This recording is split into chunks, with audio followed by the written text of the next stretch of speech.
keep trying things with YouTube to make it work. I'm not gonna lie to you, it's not my comfortable thing. Put me in a room full of people and with a desk and stuff, and I can demonstrate stuff, but talking to this and doing this stuff isn't my comfortable place. So, but I'm conscious that not everybody's in a position where they can pop round and sit in my loft with me and talk rubbish for a couple of hours, and not many people would even be comfortable in doing so. So, because a number of people have said to me, you're actually quite good at doing that, you should talk about stuff more, here I am making an attempt at a YouTube video series. I watched the likes of Jen Wright and Drew and people like that who do wonderful work, and I think, okay, am I that good? I don't know. I mean, we'll see how this goes. This is going to be a series of videos about building a model car. I've chosen a kit that I have experience of building previously, because it would be the third of these Lancer Turbos that I've built over the last couple of years. I built a couple of them for a SIG display at Telford that's just gone, at the Scum Model World event. The F1 SIG did a thing called Salunatics, so these were cars that could be best described as converted race cars. So they're a road car that's converted to a race car. These are rally cars, and so they fitted that thing quite nicely, and I really enjoyed building the two I did already, and then I found out there was a third one, so of course I had to have that, because the really peculiar completist in me went, that's a good idea, we should have that. And the kit in question is a BeeMax issue. Now there are new and BeeMax issues of a lot of these kits, and there are subtle differences between the way they're presented, and I'll touch on some of that as we go along. But generally these are modern, high quality injection molded kits. They're made in Macau. They're distributed by Aoshima as well, and the new element of it is linked to Platts, so you get a very good quality product. The decals are always lovely. They are, however, fairly new to the market, so they're not quite Tamiya. You know, they're better than some. Oh yeah, AMT, I'm looking at you. But they are what they are. But no one else is going to give us a 124 scale Lancer Turbo 84 RAC Rally Advan sponsored kit in 24 scale injection molded plastic to this level. I'm not going to see it. It just doesn't happen. So we build them because that's what we want to do. And there are things that we can do to change them from being okay to being very good, and I'll touch on some of that as I'll go along. What I will say to you is this is a really nice kit. I really enjoyed building the two I've built before. In the next video I'll have the two built models that I've already done, and we'll be doing some compare and contrast around what this kit has in it compared to them. But I'm going to run through the kit contents, the instructions. There is an upgrade set which I have as well, and we'll touch on that. So this could go on for hours because I have a habit of losing track of time when I'm doing these things, and I do apologize for that if it's boring. This is the second attempt at recording this. The first one, the sound was appalling. I'm trying a slightly different approach with this. I've cut StreamYard out of this completely, and I'm recording it directly from a piece of software that I've been recommended to try. Got my proper microphone literally in front of me, so hopefully that's going to work.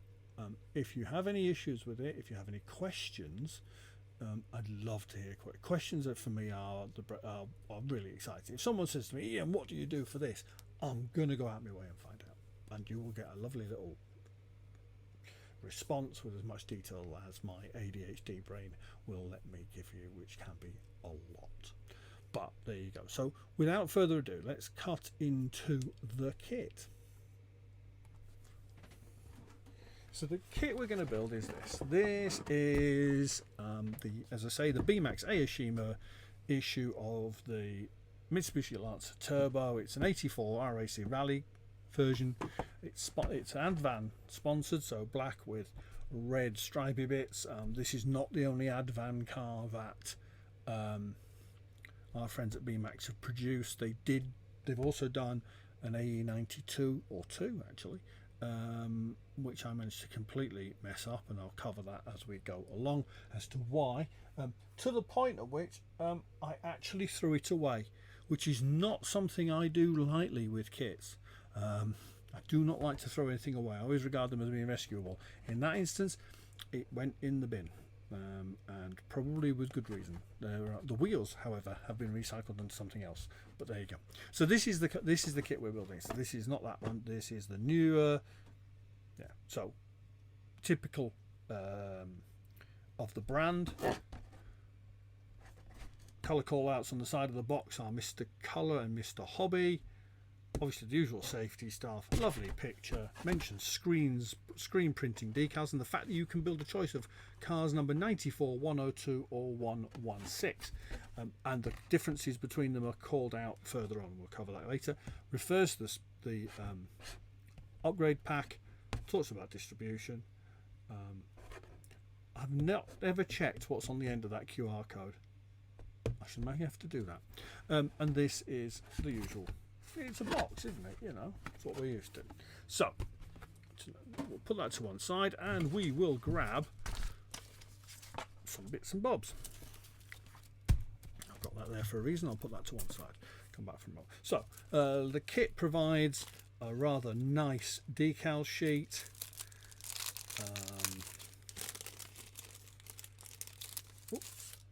Which it doesn't say who's printed it.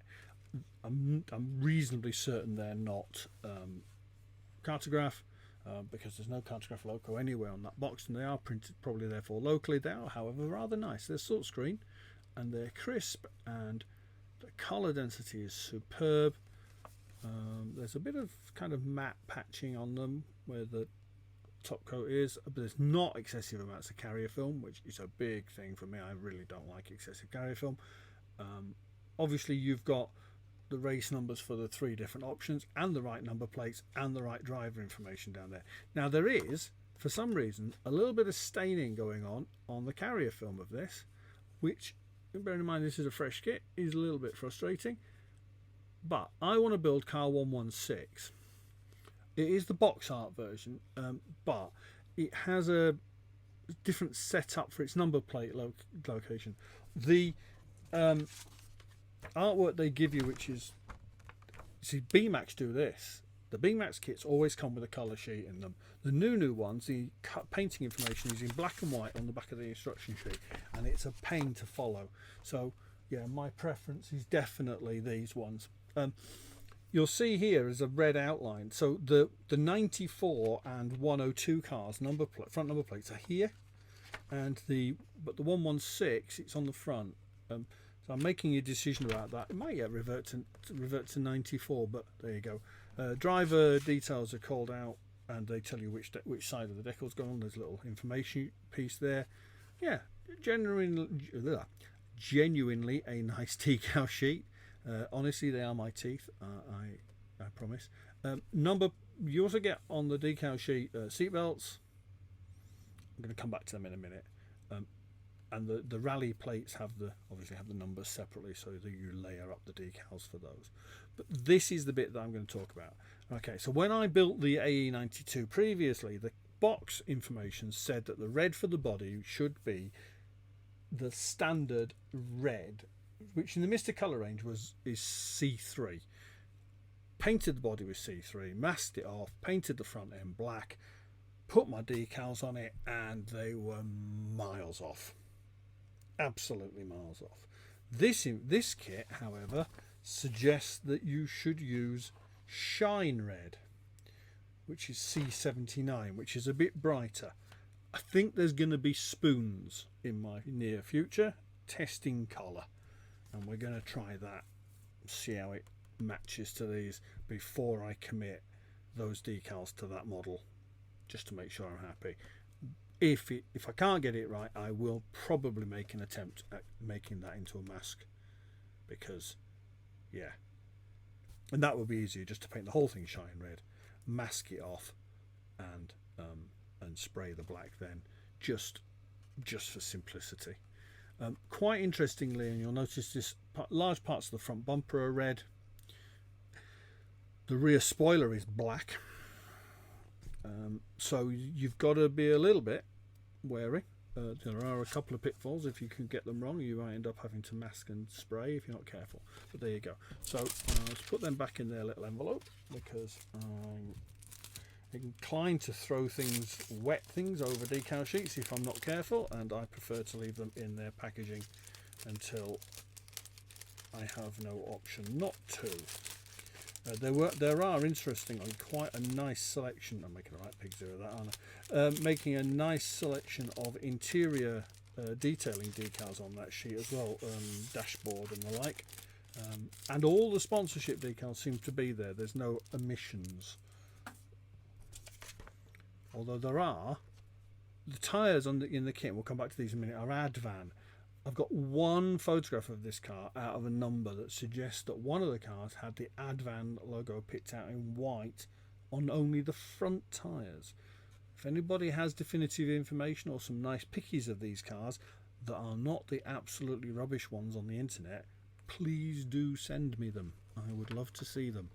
There you go. It's little details like that that make the difference sometimes. Instructions we're going to come back to.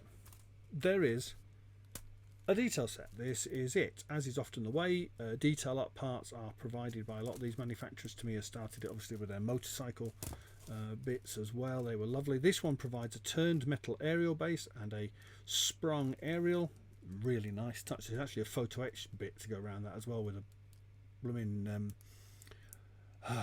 butterfly screw head to go on it as well. Which is there. It's not tiny at all, and could be loads of fun. We'll see further down the line.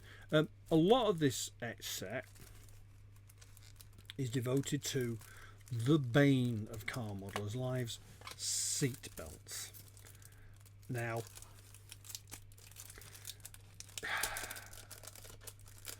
a lot of these aftermarket manufacturers, and I'm pretty sure that isn't actually manufactured by BeeMax. They've got that outsourced to a third party. Good news is it's a fretless fret, which is lovely. Although I should say a lot of the seatbelt stuff isn't. The discs are, the number plate pieces are, the radiator backs aren't. So yeah, it's a mix that. I don't like the photo etch mud flaps. I used them on one of the other cars. They're awful. They just don't curve right. I ended up replacing them with some flexible plastic card. Although I did notice, I went to a show at Bolton a couple of weeks back, and one of them ended up getting pinged. So I need to put it back on, which reminds me I must do that. These bits here go into the bottom of the chassis. I'm going to cover that later. And there's a front radiator grille there, which needs to be matte black. A lot of this stuff actually can be silver. But yeah, but the seatbelt stuff, manufacturers insist on giving us this ribbon thing stuff material, which is thicker in the majority of cases than the slots they give us in the seatbelt buckle material. And in this case, it's even narrower. So it's narrower and too thick. So I ain't never going to go through any of them. I will, as I always do, substitute, or have done of late rather, substitute paper. I've got some black, very fine black paper that is a suitable substitute for that stuff, and looks just as good. The little decal sheet is the seatbelt manufacturer logos. Now, BeeMax, for those of us who don't want to use the upgrade set, BeeMax provides some mesh for the bumper grille. This stuff is different to what we get in Tamiya. It's firmer somehow, and it seems, from what I've gathered, to glue with liquid poly cement. So I actually do keep in a little pot any spares of that because it's quite useful stuff. But there you go.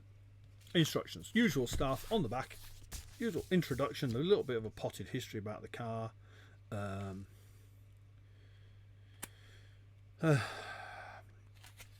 First line generation Lancer competed in rallying in '73. This car's from the usual stuff. But talks about what tools you need, usual warning information. But on the back, as we expect, is a sprue guide. So we'll work through that and go through the contents of the kit. Easy.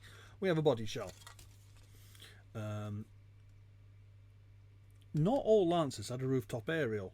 Not all Lancers had a rear spoiler. But for some reason, the holes in that are permanently open. So with one of the ones I built already, there was a lot of faffing about filling those holes and getting rid of the traces of them, and the one on the roof for the aerial. A little bit faffy, particularly when you have to drill out the holes for the emergency stop control and the wipers, because obviously this kit provides either left or right hand drive options depending on what race it's in. This is a right hand drive one, so you have to get the right holes drilled. One of the ones I've already built was left hand drive, and obviously it's reverse. So there's also holes on here for the bonnet mount clips, and there's 2 different locations for them, so you'll see 4 holes across here, and also in the back here for the boot retaining strap things. So, and they're tucked right down in the back of that. They are an absolute bear to get at, let me tell you. But there you go. So, but nicely molded, black plastic. I'm never a big fan of bodies molded in a colour representative of the real race car. I get that they think that some people aren't going to paint them. With the amount of mould lines, the amount of mould, what's the word I'm looking for? With the amount of imperfections showing up in this as a result of the moulding process with respect to flat patches and gloss patches and lines and stuff, no one's going to build it without painting it. So, you know, grey plastic would have probably been better. What you do find is that there is a mould line, moulding seam, that because this is done with a slide mould, so it's obviously a top and sides and underneath and a front and back to get the shape right. We have a line, and it runs up the corner there, all the way along the top of that sharp edge on the bonnet to the wing, up the A pillar, along the roof line, down the back of the C pillar and out, and then it runs along the lip of the tailgate. In the process, it goes around the button for opening the boot, which means that you need to get rid of that, take it off, because otherwise it's almost impossible to get rid of that mold line. Luckily there is a piece on the photo etch sheet, and they also give you a decal should you wish to use it. Nice touch. Getting rid of this without damaging the detail isn't easy because of this swage line that runs up here, and also these door handles. I will say on the other two I built, I took the locks off because they're just basically a moulded in ring, and replaced them with the photo etch parts that are provided, and it did improve it a lot. Door shuts will need improving, and we're going to cover that on another video.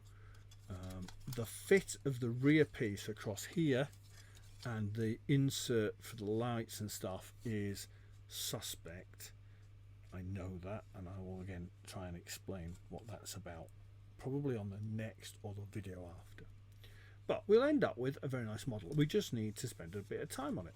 So there's the body shell, nice and tidy. With a bit of cleanup makes a really nice thing. We've got a chassis floor, which is produced on its own, much like the shell. And again, you can see there's slide mold stuff going on here because there's tonal differences in the plastic. The contour shape, they've got the contour shaping for this absolutely perfect for this underfloor, and the bits of exhaust that are relevant. Again, you've got a shed load of holes in this. When you go to page 3, I think it is, of the 4 rather of the instructions, there is a diagram showing you which holes to cut with which diameter of drill to make this work. Now, I've built 3 of these, I haven't used some of the holes that are left over, so there must be more of them, or something else that uses this floor. So I'm going to keep digging around for that until I find one. There's a circular dent there with a lump of something in it. Now, I don't know if I can see that. I'm not convinced, he says, having problems with his mouse. I'm not convinced that that isn't actually a mold defect in that hole, but we'll find out as we go along. It might actually be the injection point for the part. So there's a, you know, like an injection point for the plastic. Again, that wouldn't surprise me. But there you go. But anyway, so the floor is really quite nice, as you can see. Nicely detailed as a basis for the rest of the model. Instruction is to paint it gloss black. I think on the other two I built, I did satin, just to, because I didn't want it too shiny, and then used some of the bits, did some of the rest of it in gloss, and used different thinner rates to get different tones with the black. Again, something I'll cover in another video. So that's the floor. Coming to this sprue, which is A, we have, as you'd expect, a roll cage. Do that. Let's do that. There we go. We have the roll cage and the drive shaft and the front and rear subframes, fire extinguisher and pedals, discs, steering wheel, and the steering wheel base, steering arm. Now, there are, interestingly, two sets of front uprights in this kit. This is the set we're going to use. On one of the other ones I built, it used the other set. They're on this sprue, and if you look, there is a difference in, obviously, in ride height. If I do this and I do, aren't you working? Thank you. And I do this, you can see a difference in ride height there. The axle center line is off, so that's quite interesting. But there you go. So, so nicely detailed. The best way, from my experience, to build the roll cage is to use the floor piece on sprue B. Here we have it, sprue B. The holes are drilled. They drill out them holes and use it as a fixture to build it up in. Now, once you've done that, it works a treat. This has got most of the interior stuff on it. Very nicely molded seats with good openings for those seat belts in. Radiator body, various bits and pieces. You'll notice there's a gap there because the rear view mirror disappeared off the sprue while I was messing around, and it's in that box. And we've got the usual stuff. So the door cards, actually there's one piece here, part 11 on this sprue, and also down there you'll see part B25, this little piece here. Part 11 goes, there's a hole to drill, and it goes there. I cannot tell you how long I spent trying to work out where that part went, and one of the kits didn't use it. But interestingly, there's an error in these instructions. That part B25 is the kill switch, and it's mislabeled. So in the instructions, it is labeled as part B11, which we know is the bit that goes on the door card. It's actually B25. It's tucked away in the corner of the sprue here. Don't lose it. It's really nicely detailed as well. It does tell you to paint it red. So yeah, and it does stand out like the proverbial on the finished model. So it's really quite cool. This is this headlight insert part. So this one is this piece here, which is the tail one. Making that fit into the body is actually a little bit tricky. You need to flat sand top and bottom and test fit all the way. Test fit it all the way, because the bits of the side of it should actually slightly overhang. That's difficult to explain. It's slightly wider than the body, because the tail lights wrap around inside that. Making sure you've done all your prep work for your light insert, your light, and this bit to make them all fit the body is essential. When I look back through the colour information, I will tell you that that's actually painted with the red as well. So you've got to make sure that's right, because if you got it wrong, it shows up really badly. We have, I'll come back to the sprue layout. Glass. The glass is typically BeeMax. It's beautiful. It's very clear. It's a little bit staticky, so it does need a good clean before you put it in your model. Exterior raised edges, which are good enough that you can get your fingernail across them, even if you bite your fingernails like I do. But so you're masking the outside of these and painting this edge satin black, and again the same on these, because the side windows are designed to fit into the body from the outside. There's 3 different sets of tail lights. Make sure you get the right ones. Sorry, headlights and tail lights. The headlight lenses have got raised bumps on the edges of them, which are for the side indicator repeaters. They are a bit to mask, but there you go. But there you go. So that's the clear sprue. Really nice, as you can see. And look, and as I say, I looked and liked this kit when I built it before, so hopefully you'll enjoy watching me build it. This is one of the accessory type sprues. So there's another version of this sprue with a different splash tray. This has got those optional front uprights in it, so we can discard them. The wipers on that other one are different as well, because this has got aero pieces on the wipers, and these are the mounts for the rear discs. Dashboard's really nicely detailed. Once you've got all those accessory parts that are on that on sprue B on it, it looks a real treat. It details up nicely. It is interesting, there are at least 3 different exhaust styles across the box contents of these, so they've got, they've done their research really well on these, and that's the little bits that go on you drill the holes in the back tailgate, and they go into that with little bits of photo etch for the brackets for the hold it in place stuff. Nice. The front grille, by the way, there's a decal that runs along this broad strip. Yeah, it's a pig to line up, but we'll cover that later on. A couple of little sub sprues left in the box. Obviously we have a very nice set of wheels, which are silver with gold detailing on the actual car. They're molded in black in this, which, yeah, we've covered that previously, haven't we? But that with a bit of primer and some satin silver in there and a little bit of gold in the centers, they'll look really nice. I think and a bit of a wash just to draw some detail out.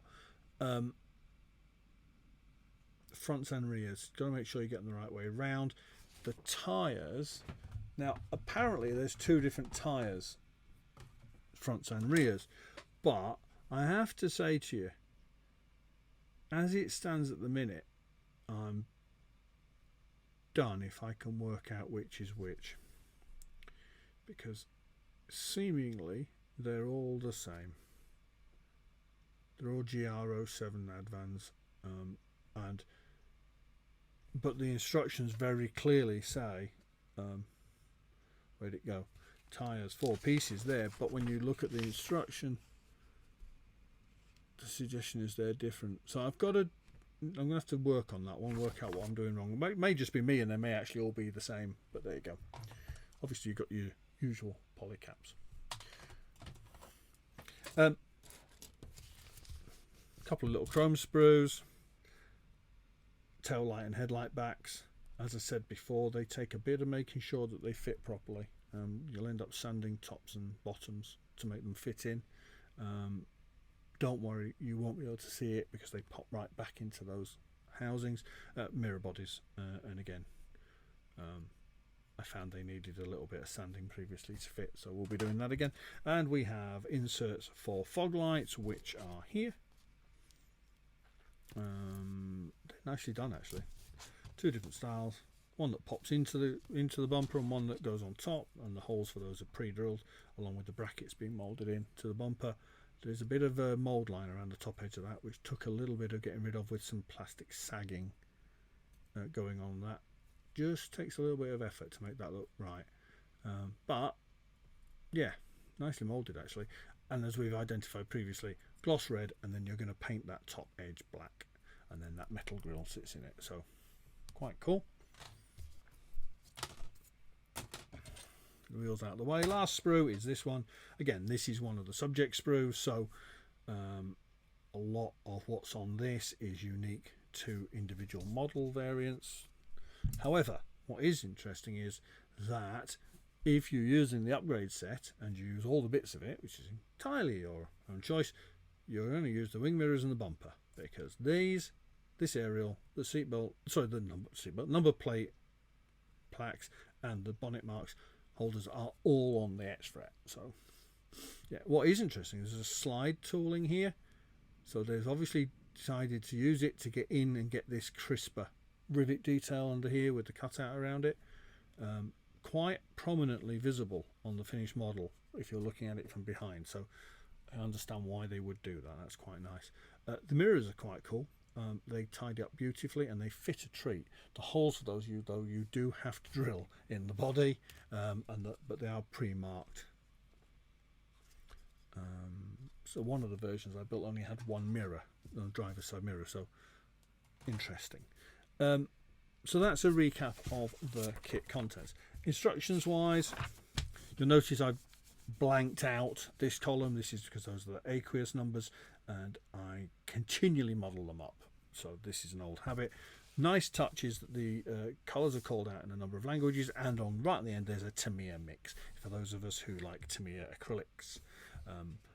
I really wish Tamiya had made their lacquer colours duplicate that range, LP 1, 2 and all that stuff, because LP5 is the equivalent to X18. It's just a pain in the neck, but there you go. That's each to their own. Obviously there's a painting instruction for the body to show you which areas are red and black to make the decals look right, and they call out those colours there.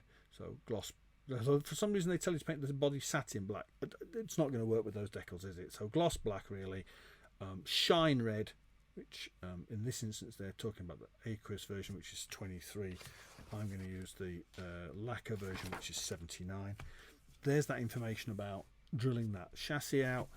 This PHA colour mix, which is silver and 76. I've got to get that one right because I always get that one wrong. And burnt iron, which is a colour you use on the exhausts. So that'll be stainless steel then. Nice and easy. Down here we've got the suspension mount set up. This is where you start to see the photo etch bits coming in. They're on little extra sections. So this is saying don't use these two plastic bits, use these two photo etch bits, and it tells you they replace items I8 and I9. One thing I will say to you is this tells you to pre-assemble that back axle with these two pieces on it. Do it. Don't put the axle on and then try and add them. It's faffy to get it fixed right. Again, we've got call outs for the photo etch brake discs. The splash guard goes on here because basically you've done it. You know, most of the chassis is done by this point. We're only on step 3. If you don't want to use the photo etch parts, there's painting information there. With mine, I'll just paint the entire disc 76, apply the photo etch parts in silver, a little bit of a wash, we're away. You can't see much of them, I have to say, past these tiny little wheels. So yeah, drilling in the cockpit floor because we're going right hand drive, and the floor accounts for both left and right hand drive, so there are various holes to make sure we've got everything in the right place. Things like the fire extinguishers, etc. One thing I will say is the foot guards are also on the Photo Etch fret. What I thought when I first saw it was that they were intended to replace. Oops, sorry, little bits of rustling in the background. I thought they were intended to replace the plastic parts. They're not. They're intended to go on top of the plastic parts. They do not replace them, which is interesting. So you'll either paint the plastic parts silver and discard those, or you'll use them. I'm probably going to use them. What I did do with that piece is I glued it to the plastic part on at least one of the other builds, and then filed because the plastic was still visible through the holes. Yeah, the anal element kicked in, I'm afraid. I got very, very focused on that.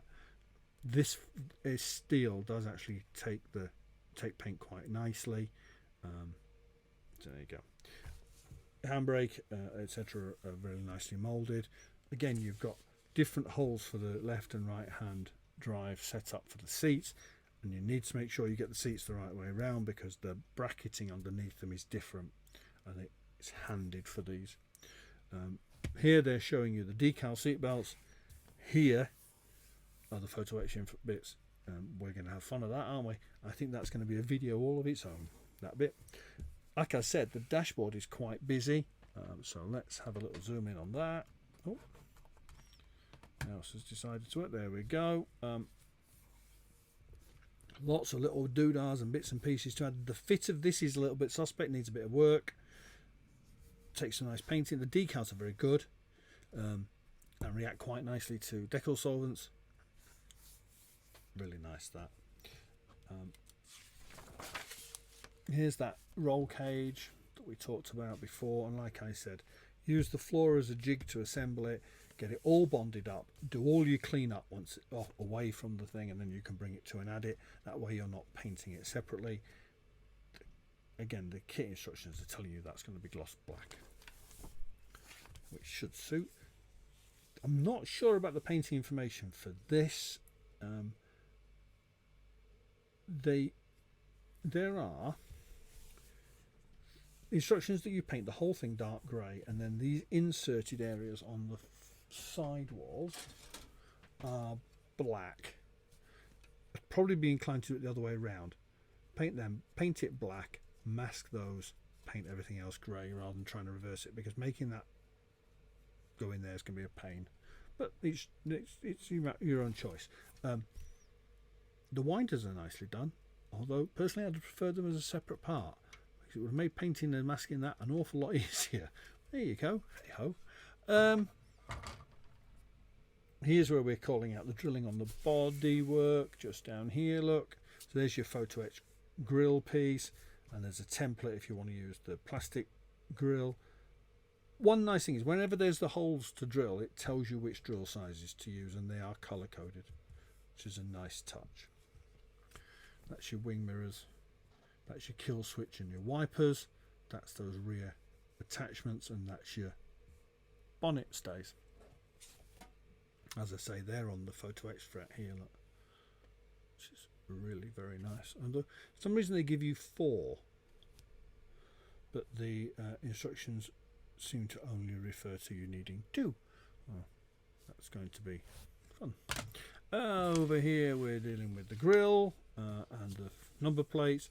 This is where we talk about those changes in number plates that we were talking about between the different cars, and we start to see little bits of information about what goes where. Different decals for cars 94 and 102, number plates for 116, and call out again here.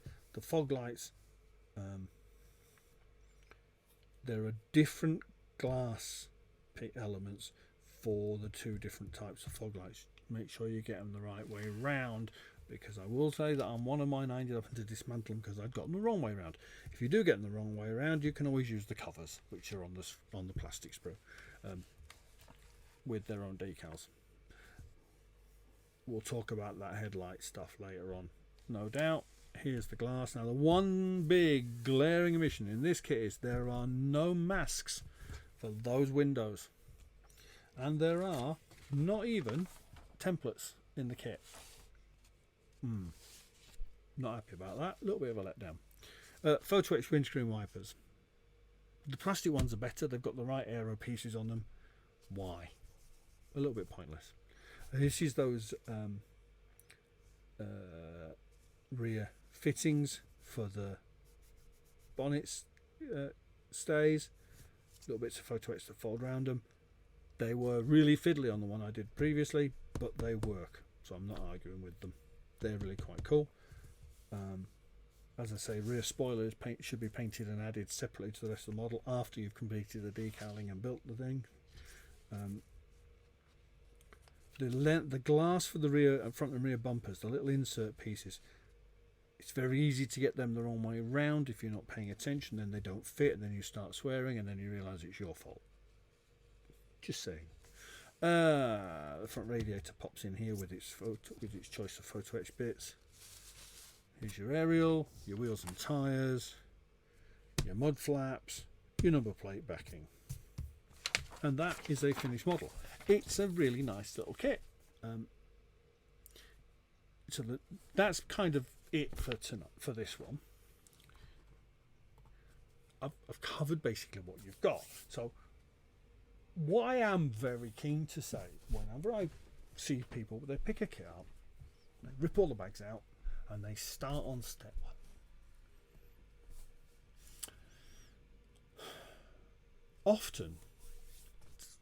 Often, without reading everything in the box, without reading that instruction thoroughly, without looking at the trees, sprues, whatever we're calling them this week, and understanding what everything is, and then they get, well, I've got this and it's not aligned right. Yeah, that's not the right part, you know, and things like that. And we, as experienced modelers, we kind of look at it askance, but we did those things to begin with when we started 53 years ago in my case. But there were less parts in kits then, you know, and I bought, you know, my Airfix Spitfire.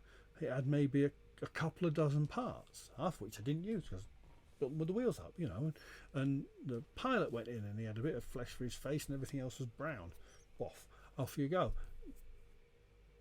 But these modern kits, which are very prevalent in the hobby, are more complicated. So taking time to read my instructions, to look at all the sprues, to understand the assembly sequence, is something I'm very keen on advocating. Not everybody wants to follow my advice. Not everybody wants to follow everybody's advice. And then in the end, that is their choice, because at the end of the day, it's their money that they've spent on this kit and they're trying to achieve what they want to achieve. There you go. What I will say is, if I go to a show and there's a model on the table and it's not particularly sparkly, I'm still going to tell them it's good, because they've brought it to a show and they've put it on a table, and that's more than an awful lot of people in this hobby actually ever do. But there you go. Next video is going to be about my general process of working through the kit, parts preparation for paint, all that kind of stuff. I'll talk about body prep in a video all of its own. I'll talk about priming and all that kind of stuff, probably in a video all of its own. And hopefully in maybe 5 or 6 videos time, we'll have a finished model. If you and I live that long, I hope you will enjoy all of that. I think this is a great little kit for someone to pick up and go, I can expand my skill set with this one. And let's see what you think. And on that note, I am going to go and have a cup of tea, because I really could do with one. If I can answer your questions, please do not hesitate to ask them. And if you think I'm an idiot, that's fine. Thanks for your time. See you later.